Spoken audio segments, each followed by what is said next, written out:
हमारी किरदार कशी करना छोड़ दो। अगर हमने आपकी शुरू की तो पता नहीं पाकिस्तान बनने से आज तक कितने जनरलों की शुरू हो जाएगी। और ये हमारी आपने 3 साल रहना है, उसके बाद आपने चले जाना है, हमेशा के लिए हमने रहना है। तो हमें मत तंग करो। अगर हमें तंग करने की कोशिश की तो हम आपकी भी इंसेंट बजा देंगे। पाकिस्तान की फौज ने आजाद कश्मीर में जाने से इनकार किया था तो ये लश्कर लेके गए और आज जो आजाद कश्मीर आपके पास है इन्होंने आजाद करवाया था। बल्कि tens of thousands of billions of rupees and dollars जो है हमने पिछले 58 साल पे दफाई बजट पे खर्च किए। और दास्तान क्या है? 48, 65, 71, 84 और 99। कोई आजाद कमीशन जो है इस मुल्क के नुमाइंदों का अगर बैठा दें और इन 5 जंगों की इंक्वायरी करवाएं तो किसी भी शख्स में एक रत्ती भर भी जो सेल्फ रिस्पेक्ट होगा तो उसका सर जो है झुक जाएगा। लेकिन आज भी ये पूरी इंप्यूनिटी के साथ अपना सीना चौड़ा करके डिफेंस बजट को क्लेम कर रहे हैं और मांग रहे हैं कौम से।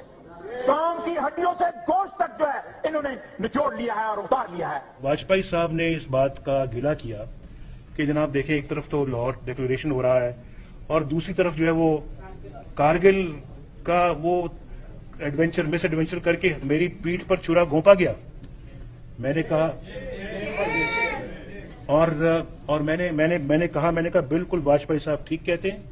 पाकिस्तान के जमहूरी निज़ाम और अखलाकियात को पांव तले रोनते हुए आप इस हद तक गिर चुके हैं कि पहले आपने कराची में चादर और चारदीवारी को पामाल किया, रात के वक्त मरियम नवाज के होटल के कमरे का दरवाजा तोड़ा और अब उन्हें धमकी दे रहे हो कि अगर वो बाज ना आई तो उन्हें स्मैश कर दिया जाएगा।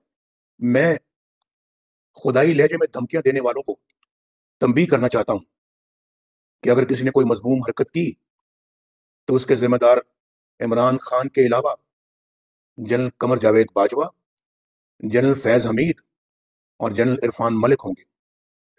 जो कुछ आपने किया है और करते चले जा रहे हैं ये संगीन जुर्म है जिसका आपको बहुत जल्द हिसाब देना पड़ेगा। 5 का तोला नजर आ रहा है जो स्क्रीन पर नजर आ रहे हैं। आज पाकिस्तान के हालात के ये जिम्मेदार है। इनका सरगना जनरल रिटायर्ड फैज हमीद था जिसने अपने आप को खुद ही पाकिस्तान का chief of army staff appoint कर लिया था।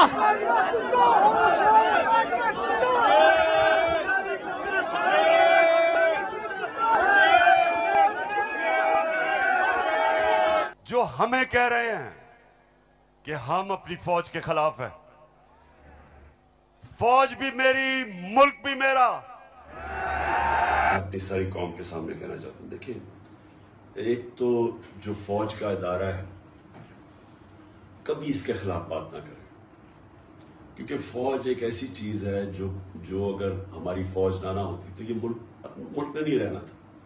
इमरान खान से ज्यादा इस मुल्क को जरूरत पाकिस्तानी फौज की है और हमें हमेशा इस इदारे को इसकी मजबूती के लिए हमें बात करनी चाहिए।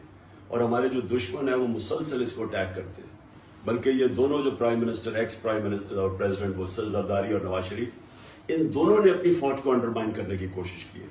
ये जब गवर्नमेंट में भी थे इन्होंने अंडरमाइन किया उसको। इन्होंने गवर्नमेंट में रहते हुए वो डॉन लीग्स क्या थी, डॉन लीग्स वो हिंदुस्तान के साथ कह रहे थे कि जी हमारी फौज की वजह से हम दोस्ती नहीं हो रही। और जो मेमो गेट था वो क्या था, वो अमेरिकनों को कह रहा था जरदारी अपने हुसैन हक्कानी के जरिए कि उसको जरदारी को अपनी फौज से बचाए। ये वो लोग हैं। और ये बाहर जब नवाज शरीफ निकाला गया तो उसने सारा पूरा आर्मी चीफ और उनके ऊपर अटैक कर दिया। देखें, हमें ये बड़ा समझना चाहिए कि हमारे दुश्मन चाहेंगे कि हमारी फौज कमजोर हो जाए, और मैं आपको यकीन दिलाता हूं कि अगर हमारी फौज ना होती ये मुल्क के 3 टुकड़े हुए होते।